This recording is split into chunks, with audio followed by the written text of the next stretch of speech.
And welcome back to Tomb Raider 2 with me, Matthew Caddis, aka Puggy. So these are the Catacombs of the Talion, a very dark cave we start off in here. And right off the bat we have some icicles above us. The way to avoid them is just to go around the side because they can kill Lara, as you saw from the Tibetan foothills level. Now, around here you may well hear a loud trampling noise. That is the sound of a Yeti. Yes, we do have Yetis in this game. Well, given that we also have, there you see it, dinosaurs, why not? And seemingly, Pandora's box still exists in the Tomb Raider universe, although that might be a different universe given thing. Anyway, behind here, if we shimmy to the right, we will actually find the stone dragon. Which, yay. I don't know if we can hear our Yeti friend down there.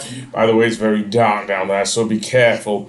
The warning music will start playing if you do trigger the Yeti, so, yeah. But never mind, let's go down here anyway. Grab the edge, and then we'll have to use a very powerful gun, I'd say. I only have 25 flares left, so... Yep, there's our Yeti friend. So I am not going to use the I'm going to use the Uzis because they have a rapid fire, and unlike with the M16, we don't have to worry about getting killed by the Yeti, at least. Not getting killed, but we can move around and avoid most of his attacks. Although maybe Lara will want to turn me into a fur rug, I don't know. Anyway, that being said, over to the right here is a switch that will open the door up above and whatnot. And seemingly it's stopped there, but it does open a door. Then we go back up and, I guess, move to the right of this ladder, which is, I'm not sure where it is, but yeah. Anyway, let's go up this way, and then you can look down there. Down there is the, I don't know if I can call it the tunnel, but something akin to a tunnel, basically. The other side where the door is, basically. So, again, we will slide down here, but this time facing forwards. And I don't know why I'm saving there, stupid me. So let's try that again. Jump and grab and completely die. Absolutely, that's the thing I wanted to do. This jump is probably better if you do it at the end of the thing, which isn't easy, I will say that. But it can be done. It can be done, most certainly. Another thing you could do, and one thing I'm not doing here, is actually having Lara shimmy and grabbing the... Oh, no, it's inside that thing. So why is it so hard to grab? I do not know. But it is, and that's a problem.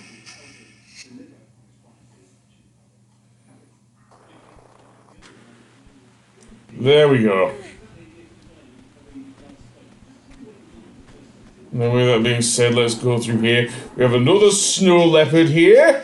And I'm using the Uzis once again, am I? Well, so be it.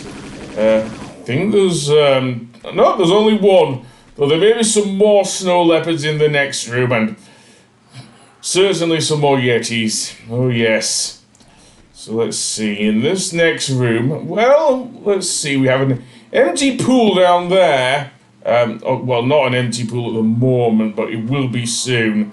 If we head around the thing, we will find that... Well, it's quite wide open, this area, I'll say that. Definitely. So we'll head to the right, in the pool there. And as soon as we try to head down to the pool, another Yeti comes up running. Completely with his roaring and everything, seriously. I don't know who did the roaring with the Yetis, seriously. Really well done. I don't know if it was Nathan McCree or not. If it was, then yeah.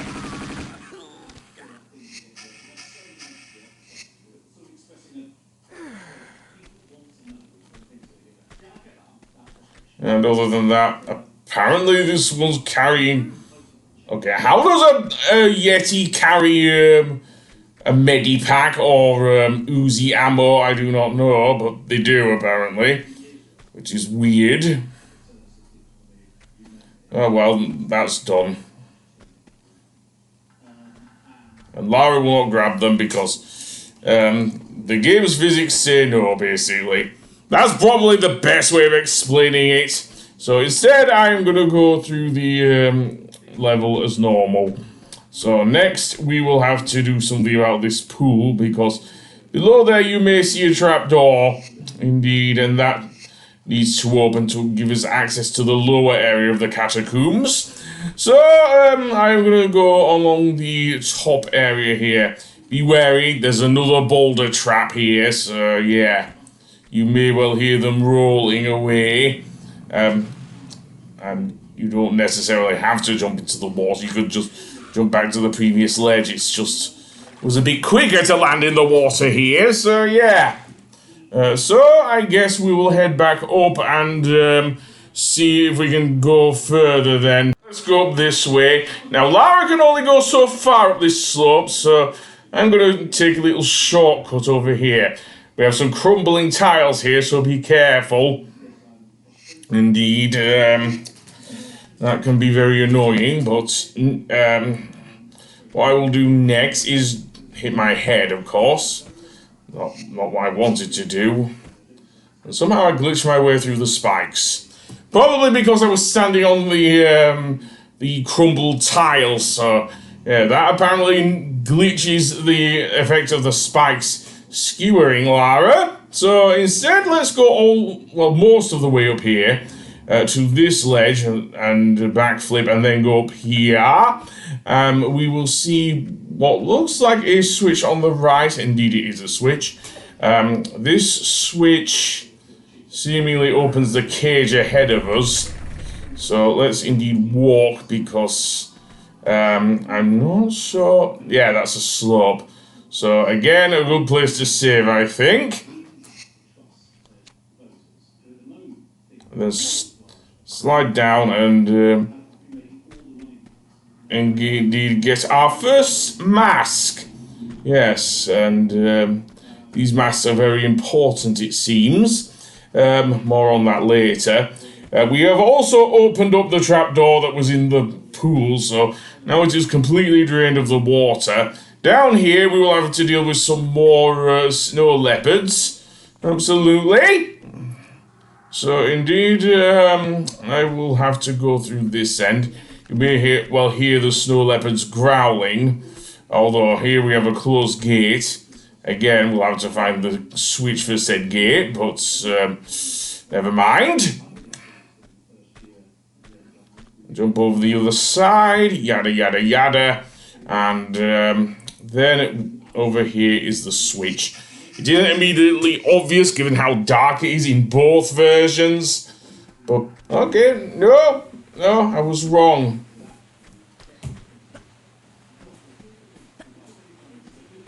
Well, actually, no, we don't need to find a switch. The answer is quite obvious. We need to use the first of, I think, a few Tibetan masks in the level, and the next level, the Ice Palace as well. There's another boulder trap, quite a few of them here, so be careful. And then in the next area, we will hear, I'm surprised we don't have the snow leopards coming for us yet.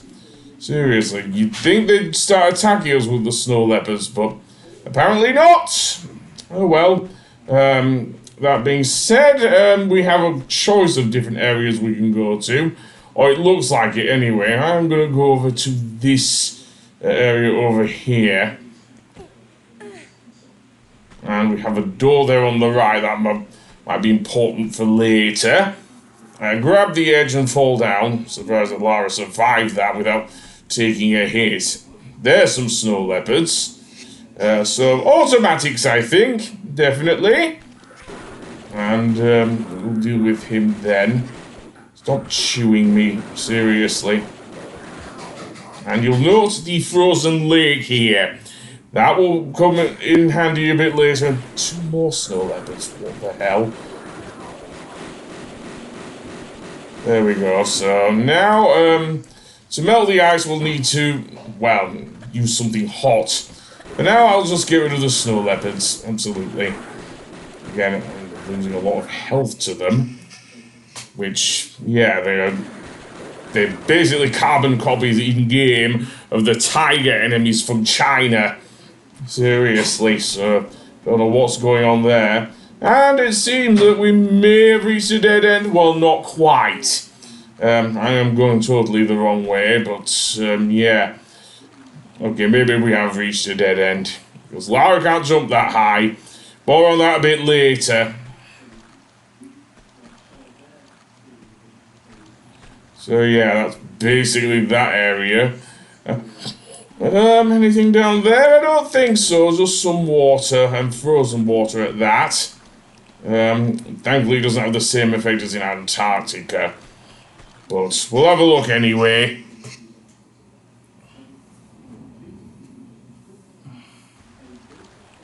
Okay, there doesn't seem to be anything here.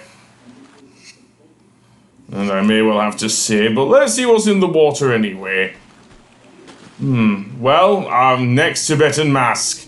That will be good because the next area we go to requires us to use it, and it's full of Yetis as well. So that being said, what we need to do now is backtrack to the area where the snowball trap was activated. So I'll see you on the next episode for that. Goodbye.